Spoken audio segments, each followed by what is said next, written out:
How to recover Costco account's password. Let's get started. Launch any of the browser. At the top, you will see this search box. Over there, type in Costco.com and search for it. With that, you will be directed to the official website of Costco. Now over here, you can see the option of sign in or register. Click on this option. You will land to the login page. Now here you can see the option of forget password. You have to click on this option. Reset password. Now here you have to type in the email address that is linked with your account. After you type in, click on send verification code.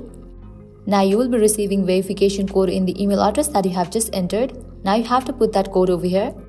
Once you enter the code, click on verify code. Now you have to generate new password for your account. Make sure your password includes all these characters. After you are done, scroll down, click on the option of update.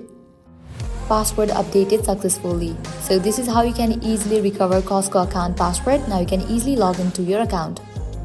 At the end, if you guys find this video helpful, don't forget to like, share and subscribe to our channel. Thank you.